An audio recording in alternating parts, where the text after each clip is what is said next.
Radhe Radhe dear students, welcome to our channel BSc tricks and tips. हम BSc first semester zoology का unit second discuss कर रहे हैं, जिसमें आज हम पढ़ने जा रहे हैं पैराक्सीसोम एंड राइबोसोम के बारे में। फर्स्टली हम समझेंगे कि पैराक्सीसोम क्या होता है, देन हम राइबोसोम को स्टडी करेंगे। सो स्टार्ट करते हैं। Peroxisome. A peroxisome is a membrane bound organelle found in eukaryotic cell. जो पैराक्सीसोम होता है वो मेम्ब्रेन से बाउंड एक ऑर्गेनेल होता है जो कि यूकैरियोटिक सेल में पाया जाता है।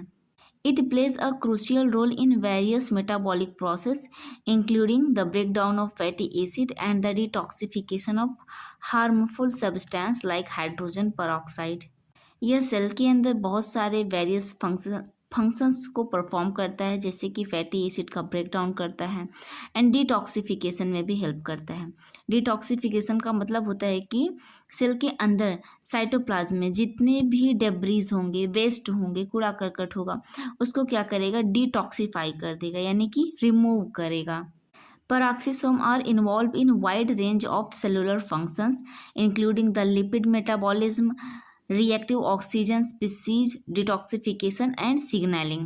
पेरोक्सीसोम सेल के अंदर बहुत सारे फंक्शंस को परफॉर्म करता है, जैसे कि लिपिड की मेटाबॉलिज्म में हेल्प करेगा and detoxification of oxygen species and signaling में भी हेल्प करता है।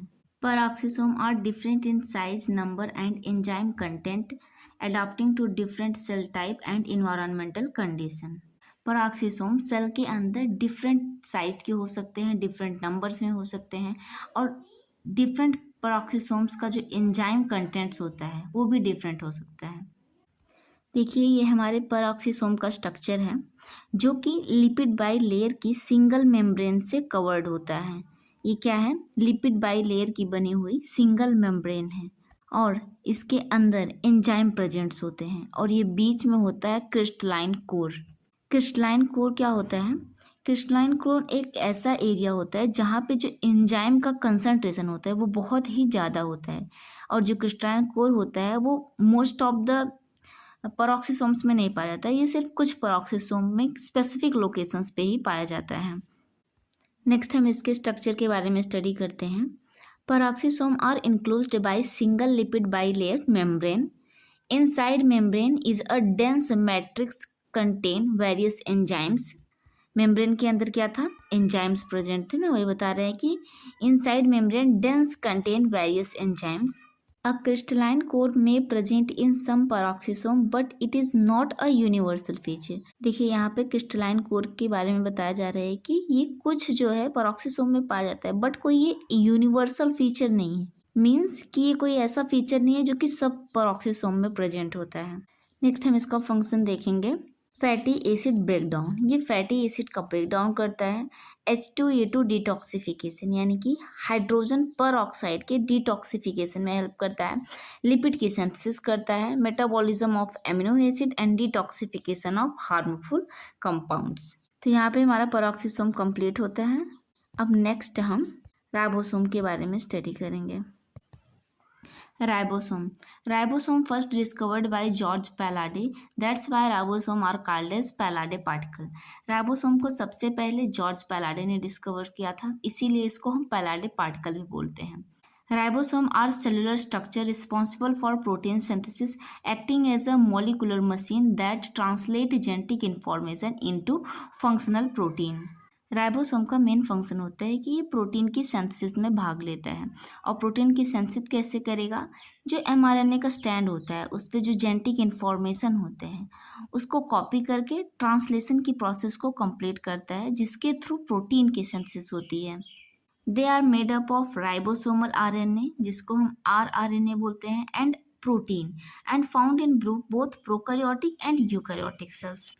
तो हमारा जो राइबोसोम होता है वो दो यूनिट से मिलकर बना होता है, एक होता है आरआरएनए और प्रोटीन से, जो कि both prokaryotic cell and eukaryotic cell में पाया जाता है.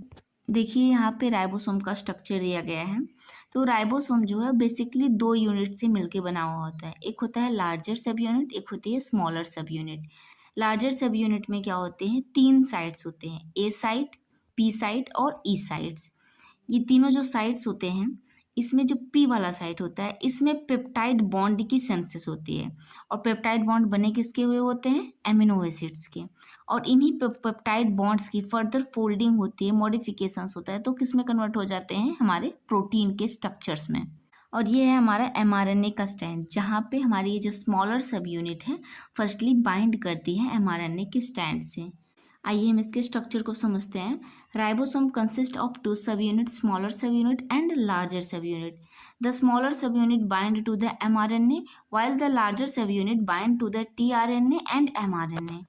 जो लार्जर सब यूनिट होती है, देखिए ये हमारी लार्जर सब यूनिट हो गई, ये एमआरएनए का स्टैंड हो गई और यहाँ पे क्या हो गई, स्मॉलर सब यूनिट हो गई। स्मॉलर सब यूनिट बाइंड हुई हमारी किससे, एमआरएनए से।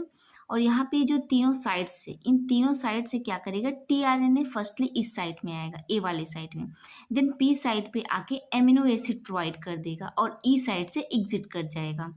तो हम इसीलिए बोलते हैं कि हमारी जो लार्जर सब यूनिट होती है वो टीआरएनए प्लस एमिनो एसिड से बाइंड करती है।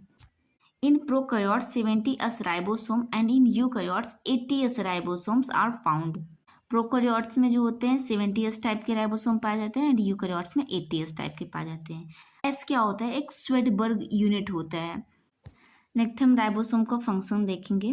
Ribosome are site of protein synthesis also known as translation.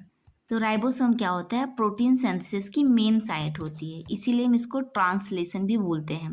The ribosome facilitate the formation of peptide bond between the amino acids creating a polypeptide chain. Ribosome क्या करता है, बहुत सारे amino acids को जोड़कर एक पॉलीपेप्टाइड चेन का formation करता है जिसको हम पेप्टाइड बॉन्ड बोलते हैं। और इसी पेप्टाइड बॉन्ड में क्या होता है, आगे चल के मॉडिफिकेशंस होते हैं जिससे हमें प्रोटीन के प्राइमरी, सेकेंडरी और टर्सरी स्ट्रक्चर्स देखने को मिलते हैं। Protein synthesized by free ribosome often remains within the cell while those made by bounded ribosomes are often destined for secretion or membrane integration. तो बेसिकली जो होते हैं हमारे सेल के अंदर दो तरीके के राइबोसोम्स पाए जाते हैं, एक होते हैं फ्री राइबोसोम्स और एक होते हैं मेम्ब्रेन से बाउंड राइबोसोम। तो जो राइबोसोम मेम्ब्रेन से बाउंड होगा उसको हम बोलेंगे मेम्ब्रेन बाउंड राइबोसोम और जो कि साइटोप्लाज्म में फ्री होगा उसको हम फ्री राइबोसोम बोलते हैं। तो जो हमारा फ्री राइबोसोम होता है वह जो जिस प्रकार की भी प्रोटीन की सिंथेसिस करता है वो सेल के अंदर ही रह जाता है, विद इन द सेल। और जो हमारा बाउंडेड राइबोसोम होता है वो जो भी प्रोटीन की सिंथेसिस करेगा वो सेल के अंदर भी यूज की जाएंगी और सेल के बाहर भी ट्रांसपोर्ट की जाएंगी। ओके स्टूडेंट, तो यहाँ पे हमारा टॉपिक कंप्लीट होता है। आई थिंक आज का यह टॉपिक आप सबको पसंद आया होगा। इसी तरीके की और वीडियोस के लिए वीडियो को लाइक, सब्सक्राइब एंड शेयर करना ना भूलें ताकि हमें मोटिवेशन मिलता रहे नेक्स्ट वीडियोस को बनाने के लिए। ओके स्टूडेंट्स, अपना ख्याल रखिए, पढ़ाई करते रहिए। राधे राधे।